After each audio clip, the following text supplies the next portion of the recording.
Ahí les estaba comentando, estaba dando una introducción con respecto un poquito al libro de los cambios, este libro de la vida chino, que nos inspira evidentemente a los dos, pero bueno, eh, te voy a presentar un poco porque estamos dentro de mi canal, pero nos encontramos en las redes, Pablo, y la verdad que me encantó tu trabajo porque de alguna manera somos colegas en lo que hacemos, tanto en la medicina natural taoísta, en la acupuntura, en el qigong, en el tai chi, así que bueno, es lindo compartir con colegas porque siempre es nutritivo y nos aporta la diferencia del otro que siempre es rica, ¿no? Entonces, eh, ¿querés contarnos un poquito?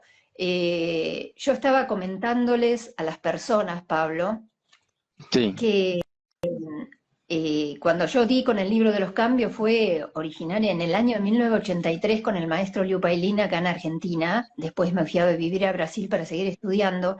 Y él siempre nos decía que para profundizar en la práctica, leamos el libro de los cambios como libro de sabiduría. Así empezó lo mío. Contanos un poquito vos, Pablo, cómo, qué haces, bueno, cómo... yo di a parar con el libro de los cambios a los 18, 17 años, hace unos 23 años más o menos que me lo regalaron, y desde ahí que lo empecé a incorporar como primero a estudiarlo como libro de filosofía, de sabiduría. Fue como una de mis primeras aproximaciones a la cultura oriental.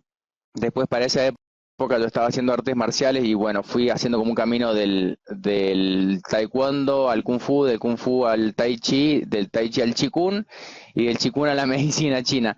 Pero todo el tiempo estuvo el libro de los cambios ahí, el I Ching presente y que para mí siempre ha sido un desafío poder como tratar de, bueno, integrar estas visiones porque está presente, la sabiduría del I Ching está presente en la medicina china, está presente en el Tai Chi, en el Qigong, aunque a veces no de forma explícita y tenemos que descubrirlo. Y ya desde hace unos años que, bueno, empecé como a dedicarme a un estudio un poco más serio del I Ching, a hacer, bueno, una traducción de una versión que es la del maestro Juan, que a mí me gustaba mucho, que yo usé durante 10 años la versión de Wilhelm. Y después cuando encontré la del maestro Juan, me pareció que valía la pena como profundizar, empecé a usarla mucho, primero para mí, después para otros, y como siempre, bueno, estaba la dificultad del idioma, dije, bueno, mejor si esto lo termino de traducir va a ser más fácil el intercambio, porque para mí está esto de que poder tratar de sacarlo mejor, a veces nos lleva a investigar un poco más, no solamente quedarnos con una sola versión del libro, sino buscar cuáles son otras visiones, otras alternativas. Tal cual, tal cual. Bueno, a mí me pasó un poco lo mismo. Yo empecé con la versión de Wilhelm, ahí en esos remotos años del 83, y fui sumando versiones, la de Blofeld, después me encantó también Gustavo Rocco, argentino, que tenemos un baluarte en I Ching acá en Argentina. Me encantó el I Ching de la mujer, como una polarización a una versión de alguna manera.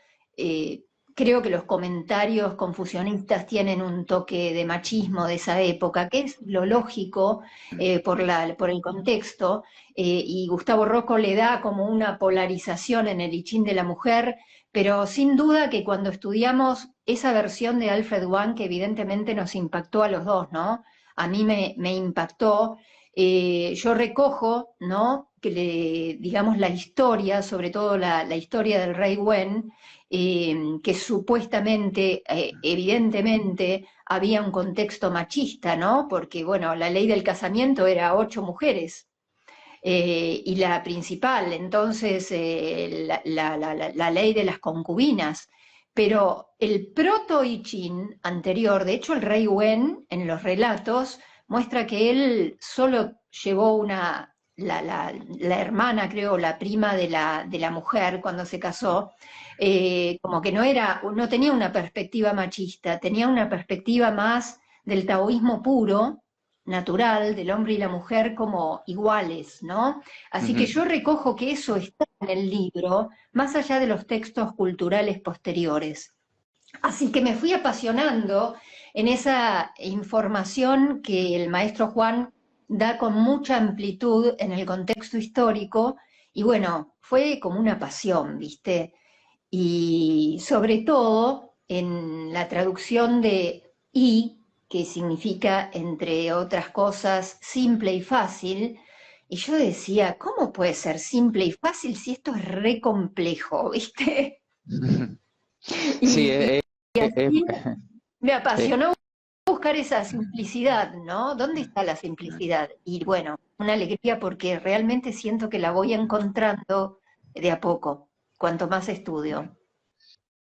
Bueno, sí, la verdad que el libro de Juan aporta muchas cosas. Primero, como vos decís, ese contexto histórico de la dinastía, de los orígenes de la dinastía Zhou, a la cual Confucio quiere volver, porque Confucio es posterior al rey Wen y era un restaurador de la cultura, entonces siempre miraba hacia atrás en la historia para tratar de restaurar los valores desde lo que era la dinastía Zhou original. Pero le da un contexto histórico a cada línea, incluso a veces hay una explicación, no solamente cada hexagrama.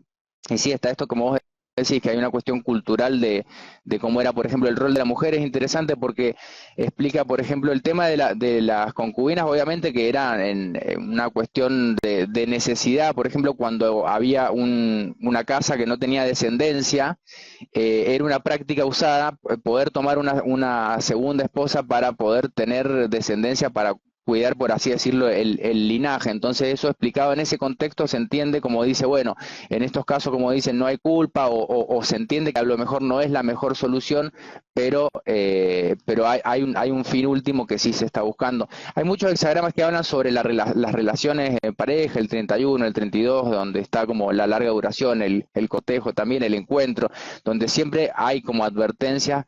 Entonces, es cierto esto que en las versiones más confucianas hay una impronta cultural machista, si se quiere, pero creo que tenemos que entender todo en el contexto de la cultura de donde viene y después tratar de incorporar lo que nos sea valioso, y por eso a mí me pasa incluso todavía hoy con el libro de Juan, hay veces que hay líneas que no las termino de extraer quizá algún significado valioso para un consultante. Entonces, si yo no siento que estoy por transmitir un mensaje que sea constructivo, que sea orientador, siempre trato de ir buscando alternativas. Pero dentro de las otras cosas que aporta Juan son los métodos de consulta, porque él, bueno, presenta esto el método de las varillas, presenta también las monedas, que son las más conocidas, pero también presenta varios métodos que a mí me gustan mucho. Primero, el de las varillas simplificado, y después presenta los métodos de cartas y de gemas que vos habías estado desarrollando, que me parece que está bueno tener esta flexibilidad e invitarnos a la creatividad de poder desarrollar nuevas formas de relacionarnos con el oráculo.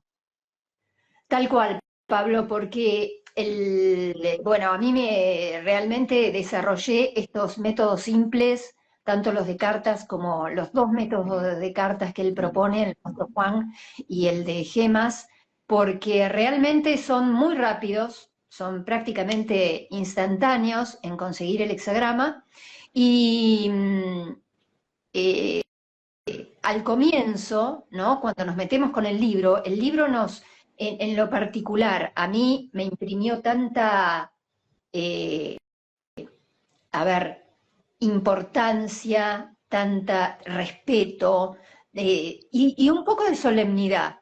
Y romper eso sin perderle el respeto está bueno porque nos da, el maestro Juan nos da como apertura para interpretar, para hacer, para elegir los métodos simples y no por ello son menos profundos, para nada.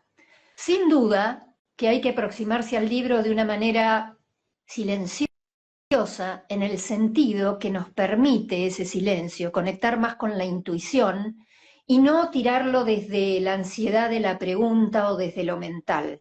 Simplemente yo en mis cursos propongo una pequeña meditación que cada uno sepa que a través de una respiración o de unos segundos de silencio puede llegar a ese estado no ansioso para aproximarse y hacer la pregunta. Y es todo un arte el tema de hacer la pregunta, ¿no? Eh, Sí. Así que bueno, sí, los métodos simples para mí son fundamentales. También usé el método largo de tirada de varillas de Milenrama en mis comienzos y realmente requiere cierta ceremonia y mucha paciencia, cosa de que en general por ahí los consultantes no vienen predispuestos a ese tiempo, ¿no? Y tampoco me gusta el tema de generar una ceremonia desde el punto de vista rígido, sino más flexible. Y eso es lo que nos aporta, a mi criterio, el método de cartas y gemas, que es lo que uso y entusiasmo a las personas para que lo hagan. Por eso las estoy editando. Sí, Y encontré sí, súper valioso a alguien que esté editando el libro, como vos lo hiciste, y traduciéndolo, porque yo también lo traduzco orgánicamente para cada masterclass o para cada seminario, y me lleva un tiempo enorme, ¿no? Y de hecho a veces mando el texto sin corregirlo demasiado, y está bueno hacerlo para seguramente el tuyo, en las traducciones, que ya lo voy a tener en mis manos en algún momento, porque, y también aconsejarle a los alumnos que te lo puedan pedir, porque me parece una herramienta, esta traducción, que cambia totalmente la percepción de la secuencia. Porque cuando leemos la secuencia, a mí me pasaba, mm, cuando lees la secuencia desde el libro de Wilhelm, que es maravilloso el libro, no tiene críticas en sentido de su tiempo que fue editado, de su autor, que es maravilloso, pero a veces se pierde la linealidad de la secuencia, y yo he encontrado que la secuencia tiene una lógica natural de vida, tanto la primera parte del 1 al 30, que es el Tao del cielo y de la naturaleza, como la segunda parte que vos empezaste a esbozar, que es el Tao de la tierra y de las relaciones humanas.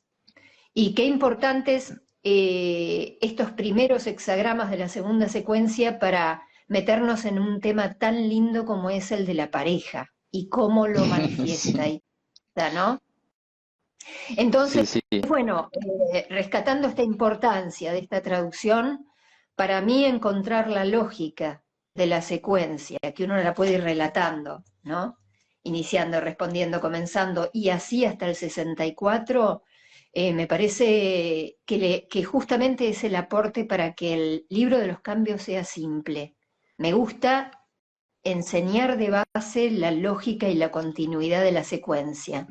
Y eso mismo es lo que me fue revelando los nombres, el sentido de los nombres taoístas que Wang le da, y en algunos casos me he tomado atrevimientos para renombrar algunos para que estén más dentro de nuestro contexto occidental, ¿no? Así que bueno, maravillado Sí, con esto. sí, sí, la verdad que hay mucho que tiene. Él hace este trabajo también de hacer un análisis de la secuencia donde dice, bueno, antes de este viene tal y va explicando, entonces eso también le da cierto sentido de continuidad.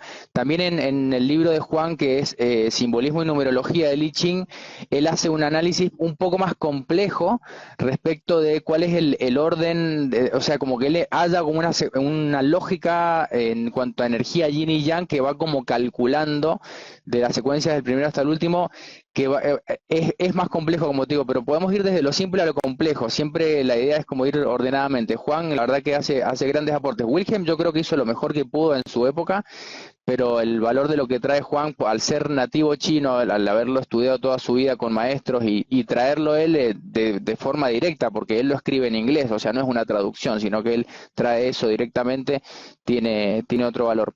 Entonces, bueno, yo te quería comentar dos cosas. Por ejemplo, a mí me llama mucho la atención el método de las gemas porque también las gemas se pueden ir como cargando energéticamente. De hecho, hay todo un estudio que se puede hacer sobre los minerales, por ejemplo, para ir haciendo una carga, una limpieza. Y siempre un maestro que yo tengo, maestro Johnson, recomienda tener como las herramientas con las que uno trabaja con otros y las personales. Entonces es muy interesante tener como las propias herramientas, en este caso, por ejemplo, si yo uso mi set de monedas, por ejemplo, de preferencia, y trato de solo yo utilizarlas. Como las propias herramientas, no dárselas a otros para que no las imprima con su energía, por así decirlo, pero sí poder tener herramientas para poder darle a un consultante que viene a la visita, como puedan ser las cartas, que puedan manipular libremente y que uno no sienta que se está metiendo con esa cosa que es más como íntima. Y respecto de lo de la solemnidad que decías, yo creo que sí, a veces el exceso de solemnidad pone como demasiado lejos. Si yo digo, bueno, el libro es un maestro de sabiduría al cual solo hay que consultar en pocas ocasiones me lo estoy poniendo demasiado lejos cuando en realidad me puede acompañar día a día si yo lo estudio como libro de sabiduría, pero sí hay una práctica interesante que es, yo creo que es esto como de programar la consulta, no hacerlo como vos decías en la inmediatez, en la ansiedad de obtener una respuesta, sino a veces incluso establecer la pregunta, quizá ponerle una fecha y yo, por ejemplo, tomo los momentos del año como solsticios y equinoccios como momentos para consultar por esta estación o en mi cumpleaños como para hacer una suerte de revolución solar y en momentos cruciales que uno tiene a lo mejor no todos los días, pero sí cuando uno realmente está en momentos cruciales por tomar una decisión, yo creo que hay que programar la consulta, buscar un momento de tranquilidad, como vos decís, y en ese momento consultar para obtener una respuesta. Bueno, Juan indica esto de envolver al libro en una tela rosada, cierta orientación en la habitación, tiene como cierto aspecto ritual que yo creo que es valioso. Para mí lo importante es sobre todo el respeto y la conexión con el libro en cuanto a que uno está yendo como a consultar a un maestro, ¿no? Es como, para mí Vale, no hay que tenerlo demasiado lejos. totalmente. Opino lo mismo que vos, y en estos últimos años le he dado una vuelta más a este maestro que de alguna manera es el libro o encarna el libro. Y lo que siento en lo personal, que el libro es un medio para conectarnos con nuestra propia maestría.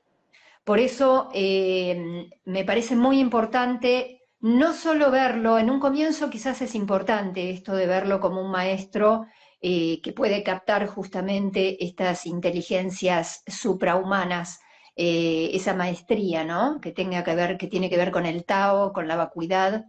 Pero empecé a sentir que el libro empezaba a conectarme con mi propia maestría, ¿no? Como internalizar o hacer el pensamiento inverso, de en vez de buscar afuera la respuesta, hacernos la pregunta y permitir que la pregunta empiece a bajar, y en ese momento es cuando yo siento, es como mi forma de aproximarme, ¿no? Creo que cada uno tiene que tener su forma a partir de los lineamientos básicos que vos planteaste, ¿no?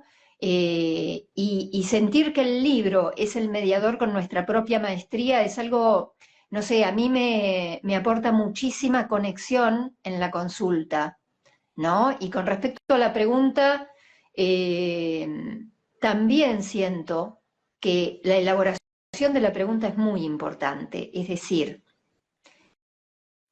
esto de no preguntar cualquier cosa, sino cuál es el tema realmente que necesito cambiar o activar en mi vida en este momento, ¿no? Como dando un tiempo para que en nuestro interior, en nuestra mente y en nuestro interno se empiece justamente a activar la respuesta como si nosotros mismos fuéramos el libro. Me está pasando eso ya hace más de un año y lo vengo aplicando, y en realidad es como que cada vez lo tiro menos porque al hacer ese proceso simple, sí, de repente uso las cartas y saco la carta. Entonces, cada vez siento que mi aproximación es más simple al libro, y creo que eso hace, digamos, honor a su nombre, ¿no? Que es lo simple, la mutación, el cambio, lo inmutable. Así que bueno, estoy en ese encuentro, porque en ese encuentro con el libro, tal cual. Sí. Ah, yo creo que mientras más uno lo estudia, a veces yo recomiendo, digamos, la lectura y el estudio no solo desde el punto de vista oracular, porque a veces uno quizá no tiene una inquietud para resolver, pero sí vale la pena dedicarse a hacer una lectura. A veces le llaman una lectura como horizontal o transversal, de leer todos los hexagramas. De hecho, había un maestro que decía, bueno, si leo un hexagrama a la mañana y uno a la tarde, en un mes voy a haber leído todo el libro. Que me parece que es de mucho aporte, porque a veces cuando uno se familiariza con estos arquetipos, de repente se vienen como a la mente ante una situación. Por ejemplo, a mí me está apareciendo como recurrente, me está apareciendo el hexagrama 60, la restricción. que tiene que ver con la disciplina. Entonces siempre está el aspecto positivo de la restricción o la disciplina, y después está el aspecto negativo, que es cuando es excesivo, y así a veces uno se va como encontrando con situaciones que se repiten, y recurrir a la sabiduría del libro, aunque no sea a través de un método de consulta oracular, sino decir, esto, el I Ching, ¿qué me diría sobre esto? Es como tenerlo presente. Por eso yo lo estoy estudiando casi permanentemente con las traducciones, y, y trato de tenerlo como bien, bien a mano, bien disponible, porque esa información, cuando uno la tiene presente, es como que toma mejores decisiones, si se quiere, o por lo menos con una perspectiva un poco más amplia. Entonces, yo siempre invito a seguirlo estudiando, no solamente como lo oracular, sino como libro de sabiduría. De hecho, ahora estoy tratando bueno, fusionar o volver a las raíces del I Ching y la medicina china, conectarlo también con el Qigong, que para mí siempre ha sido como un desafío, ¿no? Tenerlo tan presente. No sé cómo ha sido para vos con el Tai Chi y el Qigong, eh, si has podido armonizar un poco esta dinámica de los elementos de los trigramas en la práctica del Tai Chi y el Qigong. Tal cual, Pablo. Ahí metiste como dos preguntas, ¿no? La forma de estudiarlo y la forma de aplicarlo a nuestra práctica. Son dos cosas fundamentales. Yo seguí el consejo del maestro Juan, no solo de recorrer la secuencia de esta manera lógica y coherente, sino de estudiarlo por pares de opuestos complementarios o invertidos. Entonces, como que hay dos hexagramas que son las dos caras de la misma moneda. Y el poder ver esto, ¿no? Por ejemplo, este trabajo que yo vengo haciendo de masterclass durante este año, en esta luna, que es la primera luna del año, en el libro está esta estructura de los 12 hexagramas marea, y los 12 son complementarios, ¿no? Así que, así como en astrología tenemos 12 signos, pero son 6 polaridades, exactamente en los hexagramas marea yo veo que tenemos 12 hexagramas marea y 6 polaridades. Y en este momento de la primera luna que da origen a este año nuevo de la serpiente de madera, es el hexagrama 11, que es avanzando, es avance, es la paz, como dice Wilhelm, en armonía con todos, avanzar en armonía, pero su complementario, que en realidad nos toca a nosotros por hemisferio opuesto y complementario, porque en la China sí, es primavera, pero acá estamos entrando en el otoño. Entonces, el hexagrama que nos está rigiendo a nosotros acá en Argentina, Sudamérica, es el obstáculo, es el complementario. Y no puede haber avance si no hay obstáculo. Y además ahí le ponemos al obstáculo la esperanza y el potencial de que nos ayuda a mejorar nuestro avance. Siempre me gusta esta metáfora del deportista, ¿viste? Que para avanzar necesita ir sorteando obstáculos. Entonces el obstáculo justamente es lo que nos permite ir avanzando en armonía. Entonces el estudiar de esa manera los hexagramas nos permite salir de la polaridad, de la mente lineal, y entrar en una mente más taoísta que puede mirar la polaridad e integrarla. Entonces, bueno, este estudio por polaridades y viendo las dos caras de la misma moneda de los hexagramas me encanta, me pone en un estado mucho más de comprensión y de profundidad, y bueno, estoy haciendo eso. Sí, yo también lo hago a diario. Tengo siempre las cartas sobre la mesa, todos los días trato de estudiar una de las polaridades, y me enriqueció muchísimo, muchísimo el abordaje del libro como libro de sabiduría. Como vos decís, yo también hoy en día voy más por el libro de sabiduría que la tirada, pero no se puede dejar la tirada de lado sin duda, porque las dos también creo que son la misma cara de una sola moneda, el duplo uso, ¿no? Y con respecto a la aplicación en mi práctica, una de mis primeras formas que estudié en esa época del 1980, que tenía un maestro acá en Mar del Plata que eh, era un estudioso del libro de los cambios y un practicante, él estudiaba la forma de Chen Manchín, de la línea Yang. Ujú. Y esa forma tiene los 8 trigramas. Tiene los 8 movimientos básicos, viste que de los 13 movimientos básicos del Qigong son 8 trigramas y los 5 elementos que hacen a los 13 movimientos básicos. Entonces, cuando empecé a estudiar la forma del maestro Liu Pailin con la forma 37 de su estilo, porque de alguna manera él le dio un estilo a la línea Yang, su propio estilo, su propia escuela, están dentro de la forma los 8 trigramas, ¿no? El parar, que es el movimiento de cielo, desviar, que es tierra, receptivo, perseguir, que es fuego, empujar, que es agua, tirar, que es viento, quebrar, que es trueno, golpe de codo, que es lago, y golpe de hombro, que es montaña. Entonces yo le empecé a encontrar ahí la conexión directa al libro de los cambios con las formas y los movimientos de Tai Chi. Eso con respecto a la forma. Y después, en realidad, en Qigong, todo el tiempo es la conexión de cielo y tierra y de agua y fuego. Es decir, que en los movimientos de Qigong hay una continua alquimia, en mi experiencia, que potencia esta pequeña órbita, ¿no?, de los dos meridianos yin y yang, y ahí le incorporé los meridianos, los hexagramas marea. Y realmente me ha redondeado una práctica que siento que me va dando más profundidad, no solo en la práctica del cuerpo, de la mente y del espíritu, ¿no?, de los 3 tesoros, espíritu, energía y esencia, sino que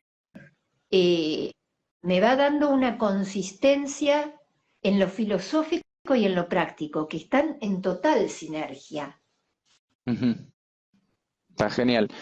Ahí yo estaba pensando, volviendo un poco atrás lo que decías, esta dualidad de si usarlo como libro de sabiduría u oracular, yo creo que hay esta consigna de si uno ya tiene la respuesta no es necesario consultar, pero mientras más uno lo estudia el libro ya tiene las respuestas adentro, por eso quizá uno lo consulta menos oracularmente si más lo tiene estudiado. Estaba pensando en eso. Y respecto de la práctica, sí, yo creo que esto tiene muchas, y diría como virtualmente infinitas dimensiones de aplicación, porque en realidad si estamos describiendo como los elementos básicos, lo podemos aplicar en todo. Como te decía, en el Tai Chi y el Qigong, para mí es todo un desafío poder sentir esa dinámica de los elementos en eso. Estaba pensando en lo que dijiste de trascender las polaridades, yo lo pensé como trascender la dualidad, porque a veces uno, como vos decís, cuando quiere apegarse, si se quiere, al hexagrama 11, el avanzar, el progreso, la paz, y dice, yo quiero esto, por ejemplo, pero sí, son como dos caras de la misma moneda y no hay avance sin detención, así como no hay movimiento, que es el trueno, sin detenimiento, que es la montaña, ni hay creativo sin receptivo. Entender esta dualidad quizá nos puede ayudar como a aceptar quizá, por ejemplo, en qué momentos de nuestra vida las cosas fluyen y avanzan como un cauce de río que no tiene obstáculos, y en qué momento el obstáculo nos está diciendo que desviemos el camino. Entonces, para mí lo veo como un camino de integrar la dualidad cuando vemos los hexagramas también como pares de opuestos, sin decir que uno es necesariamente malo, porque a veces dice uno, bloqueo, obstáculo, uy, ¿qué voy a hacer ahora? No, bueno, es parte del proceso del camino el avanzar y el detenerse también, el encontrar el camino por donde todo fluye, y hay momentos de dispersión, hay momentos de contención, hay momentos de aumento, hay momentos de disminución. Entonces siempre entender en qué fase de ese proceso de yin y yang estamos, creo que nos puede ayudar a aceptar mejor la situación, que a veces, como dice el maestro Juan, una situación favorable puede ser desaprovechada, o una situación desfavorable puede empeorarse incluso si uno toma malas decisiones. Entonces creo que hay que saber integrar la dualidad, y el libro de los cambios nos puede ayudar de esta manera. Me parece el estudio, el uso, tenerlo presente para poder ir trascendiendo esta dualidad hasta que alcancemos esa unidad en el Tai Chi. Tal cual, Pablo, tal cual. Y algo que vos mencionaste con respecto a las líneas, a mí me pasa exactamente lo mismo. Hay líneas que son enigmáticas a veces, tanto por la metáfora.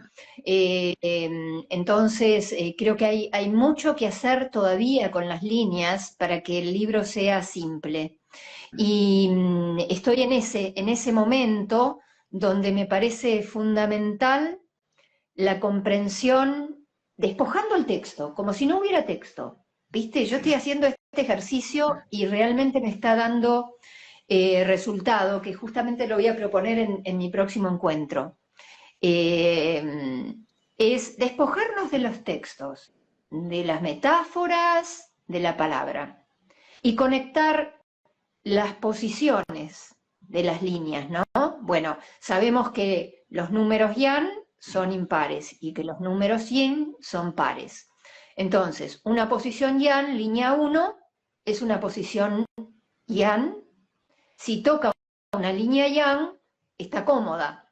Si toca una línea yin, podríamos decir que está incómoda o que no le corresponde la posición, y a partir de ahí empezar a inferir, ¿no? Línea 2 es yin, si toca ser una línea partida, es como está en un yin exaltado, pero al ser una línea central es correcta también, entonces puede haber un buen complemento de yin y yang, y así ir haciendo una lectura de las posiciones y la posibilidad de que sea yin o yang, y hacer uno mismo la conexión de cómo es esta posición, qué me está diciendo, qué me está sugiriendo. Permitir que lo intuitivo sobre la estructura nos empiece a hablar internamente, ¿no? Ese es un trabajo que estoy haciendo muy en lo personal, que me está dando mucho resultado, para después que capté la posición y un mensaje personal de línea, leer el contexto, ya sea en lo histórico, como lo da Wang, que lo hace tan completo, o simplemente el análisis y si es afortunado o desafortunado. Así que creo que hay mucho que hacer con las líneas para que el libro empiece a ser más simple para las personas en general. Ese es un tema que me está apasionando. Sí, de hecho, ahí ya que comentás esto, yo muchas veces en las consultas cuando obtengo un hexagrama me fijo a veces solamente en la línea de cambio, a ver qué información trae como el lugar preciso dentro del contexto de la situación del hexagrama, el lugar preciso en el cual prestar atención, y ahí es donde a veces uno se encuentra, como vos decís, con líneas enigmáticas que quizá no me aportan mucha información, por eso yo trato de complementar cuando me pasa esto, que no me queda suficientemente claro, busco en otro lado. Ahora, por ejemplo, hace poco terminé la traducción del I Ching taoísta de Thomas Cleary, que en realidad traduce un texto del maestro Liu Yiming, y me he encontrado muchas veces que complementa muy bien cuando uno se encuentra como con una pregunta que todavía sigue sin respuesta, buscar la interpretación de la línea quizá en otra versión, y como dejar la pregunta abierta para seguir encontrando respuestas. Pero sí, ese análisis que vos decís de las líneas nos puede dar si es favorable o desfavorable, si la posición es correcta, la relación con la línea que le corresponde en el otro trigrama. También está la relación de vecindad, si está rodeada por líneas yin o yang, o si se está montando sobre una yin o sobre una yang. Todo eso da mucha información para saber si una línea en particular que nos toca transitar es favorable o desfavorable, en el sentido de, bueno, más dificultad, más desafío, o a veces simplemente las cosas van como más viento en popa. No significa que una situación desfavorable no la podamos aprovechar para el aprendizaje, ¿no? Todo sirve. Tal cual. Che, Pablo, me encanta conversar con vos, intercambiar estas perspectivas, porque siento que nos enriquece. La idea no era hacer algo muy largo, sino conocernos en este diálogo, empatizar un poco en esto que hacemos como profesionales, que lo usamos de esta manera. Y me encantaría que lo sigamos haciendo de vez en cuando. Me parece que da como para hablar de un par de opuestos complementarios, para hablar de la interpretación taoísta, del nombre nuevo de alguna manera que se le pone al hexagrama en la traducción del maestro Juan. Y bueno, y saber que el público sepa que está disponible la versión que vos tradujiste, que es muy rica. Yo ya se las estoy sugiriendo a mis alumnos, porque va a ser mi trabajo mucho más sencillo también. para poder enfocarme más en el contenido y no en la traducción, que me llevaba muchísimo tiempo. Así que bueno, eso por mi parte, yo te agradezco tu flexibilidad y tu amigabilidad para compartir. Así que bueno, nada. Si querés aportar algo más o lo que tengas ganas, y bueno, te agradezco muchísimo esta conexión. No, agradecerte nada más también por este espacio en el tiempo, como me gusta decir, y siempre abierto a seguir compartiendo, colaborando. Son temas que a mí me apasiona charlar, y obviamente, bueno, si alguien quiere más información de lo que hemos conversado, se puede poner en contacto, y ahí trataremos de ir resolviendo las dudas que vayan surgiendo, y quedo abierto para otros futuros encuentros también. Genial. Pablo, no te pregunté al comienzo, yo creo que vos no estás, creo que estás en el norte, ¿no? ¿Dónde vivís? En ¿Dónde está tu Mendoza, punto? en Mendoza. Ah, ok. ¿En qué parte de Mendoza estás? En el centro estoy en este momento, Ah, estás en en la la ciudad. capital. Ujú. Así que desde Bien, acá bueno, yo estoy para el mundo. bien, y acá también, desde Mar del Plata para el mundo. Así que bueno, estamos en contacto y bueno, te agradezco muchísimo y bueno, hasta la próxima. Así será. Nos vemos la ¿Vale? próxima entonces. Un Dale, gusto. Pablo, un gran abrazo. Que que tengas un estés muy hermoso bien. día.